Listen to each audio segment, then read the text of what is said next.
চলে এসেছি দুপুরবেলার খাওয়া দাওয়া নিয়ে। আজ থেকে তো নিরামিষ চালু হয়েছে, তোমরা আগেই মানে জেনেছো।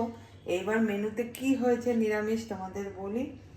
এখানে দেখো লাউ দিয়ে আর পেঁপে দিয়ে কাঁচা মুগের ডাল, ঠিক আছে। এই যে পুরো গরম, এখন 2:30 বেজে গেছে, এক্ষুনি রান্না করে দিয়ে গেল, আমরা খাবো।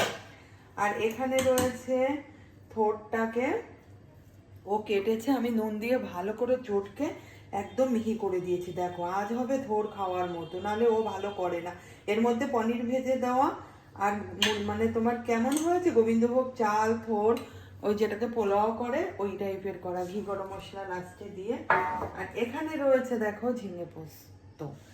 আর মানে নিরামিষ খাওয়া মানে তো অসম্পূর্ণই থেকে যায় আমাদের, ভাজা ছাড়া হয় না। তেল বসিয়েছি, এখন ভেজে নেব পাঁপড়।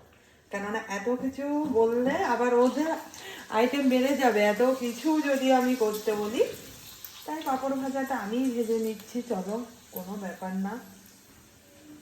এই পাঁপড়টা ভেজে এখন আমরা খাওয়া দাওয়া শুরু করব। আজ কিন্তু মঙ্গলবার, মঙ্গলবার থেকে শুরু হয়েছে নিরামিষ খাওয়া। কতদিন কি হবে সবই তোমরা জানতে পারবে। চলো, পাঁপড় ভাজা দিয়ে এখন খাবো ভাত।